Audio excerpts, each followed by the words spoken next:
حضرت عمر فاروق رضی اللہ تعالیٰ عنہ وقت کے بڑے بادشاہ ہے، خلیفہ ہے، ان کی دور حکومت میں مصر کو فتح کیا انہوں نے، اور جب مصر فتح ہوا تو وہاں کے گورنر حضرت عمر بن عاص رضی اللہ تعالیٰ عنہ کو مقرر کیا، اور جب وہاں کے گورنر حضرت عمر بن عاص وہاں پہنچنے کے بعد زندگی گزارنے لگے، ایسے ہی گرمی کا موسم آیا تو وہاں جو دریائے نیل ہے وہ دریائے نیل سوکھ جاتا ہے، وہ دریائے نیل کا پانی پورا سوکھ جاتا ہے، اب پانی کہیں میسر نہیں آتا، پانی کہیں نظر نہیں آتا، لوگ پریشان ہو جاتے پانی کے لیے، تو وہاں کے جو گورنر ہے حضرت عمر بن عاص کی بارگاہ میں آتے ہیں، آنے کے بعد عرض کرتے ہیں آپ تو بادشاہ وقت ہے، آپ تو خلیفہ وقت ہے، آپ تو ہمارے گورنر ہے، لہٰذا آپ ہمارے لیے پانی کا انتظام کیجئے۔ تو حضرت عمر بن عاص فرماتے ہیں تمہارے لیے پانی کا انتظام میں کیسے کروں؟ تو ان میں سے ایک آدمی اٹھتا ہے، اٹھنے کے بعد کہتا ہے کہ دریائے نیل سوکھ چکا ہے،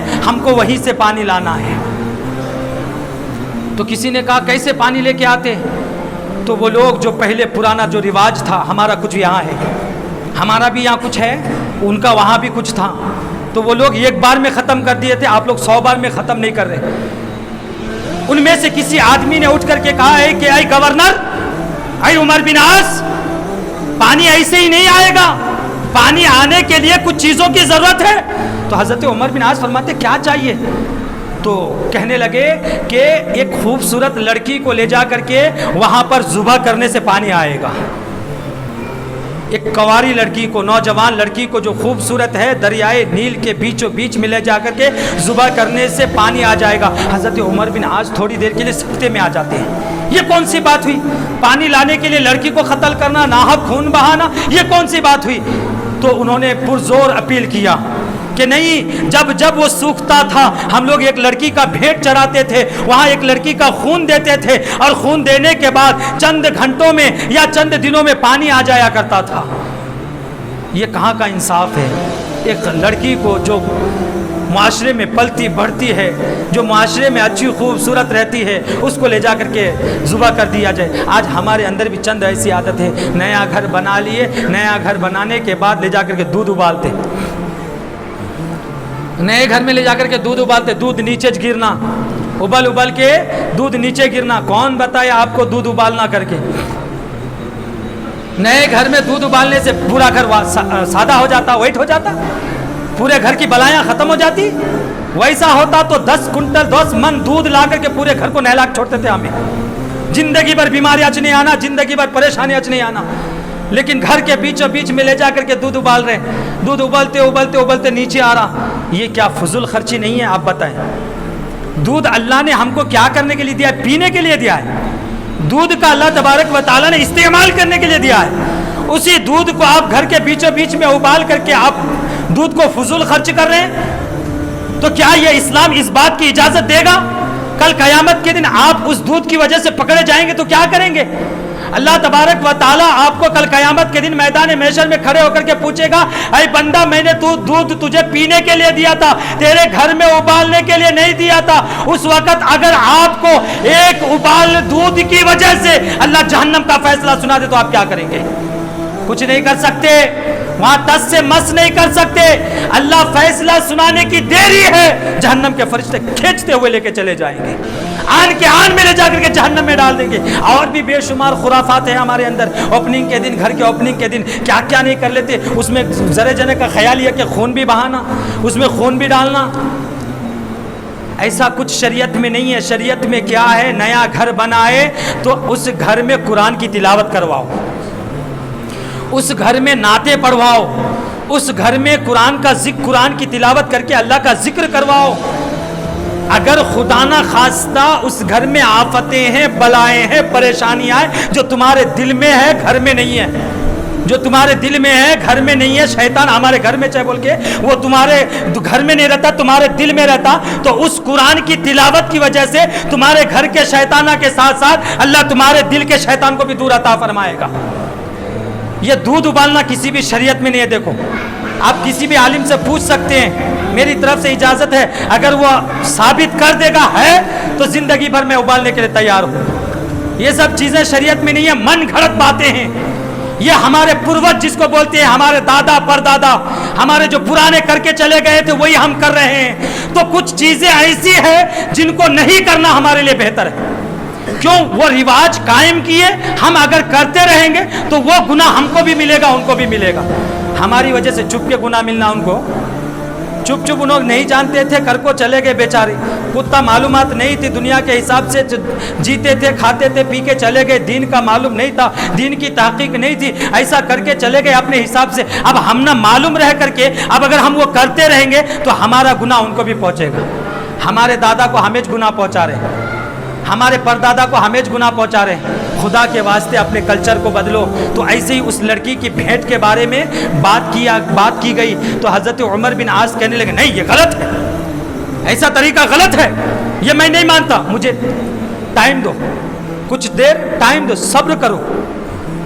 تو وہاں کا جو گورنر عمر بن عاص ہے، حضرت عمر بن خطاب جو وقت کے بڑے بادشاہ ہیں، خلیفہ وقت ہے، ان کے پاس خط لکھا.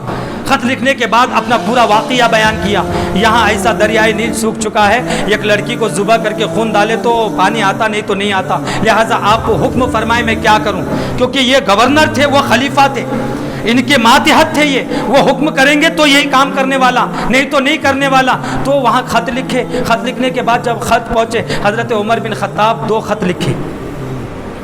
حضرت عمر بن خطاب 2 خط لکھے. یہ خط وہاں کے گورنر کے واسطے، یہ خط دریا کے واسطے، دریا کے نام خط لکھے. کون لکھیں گا آج دریا کے نام خط؟ کسی کے اندر اتنی طاقت ہے دریا کے نام خط لکھنے؟ ہماری بات دریا سمجھتے ہیں؟ ہمارے گھر والے نہیں سمجھ رہے دریا کیا سمجھتے.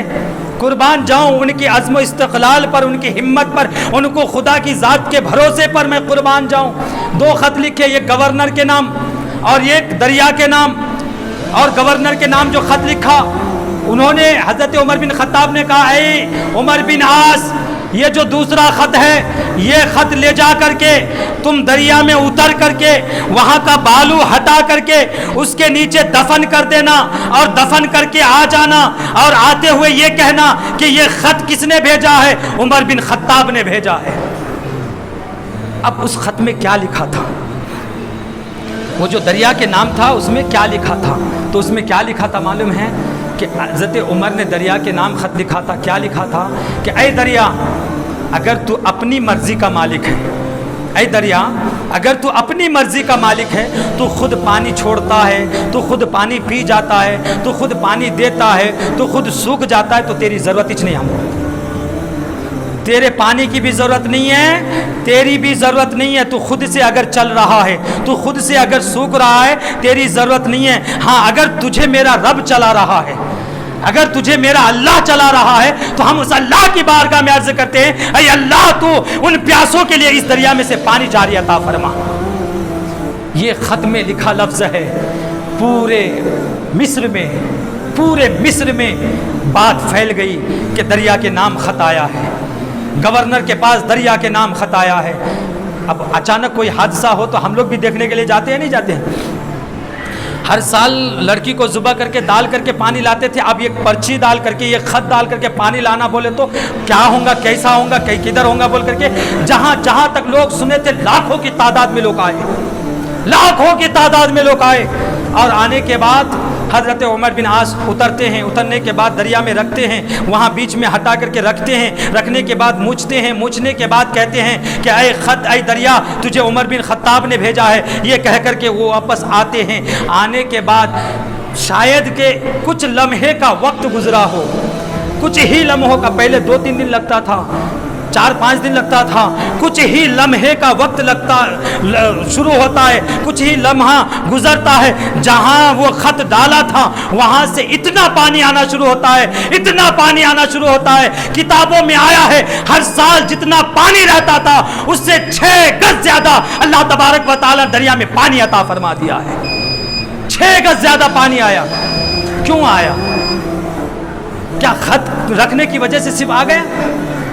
ہمیں دیکھیں گے رکھ کر کے ہمارے گھر میں آندے کیا، تب نل ہفتے میں جو 4 دن میں 5 دن میں کے بعد نل آتا ہے نا، وہ 2-3 دن میں رکھ کے دیکھو تمہارے گھر میں نل آتا کیا؟ جب تک انہوں چھوڑتے نہیں تب تک آتا نہیں، جب تک انہوں نل چھوڑتے نہیں تب تک آتا نہیں. تو ہمیں یا بازو رہے سو نل نہیں لا سکتے.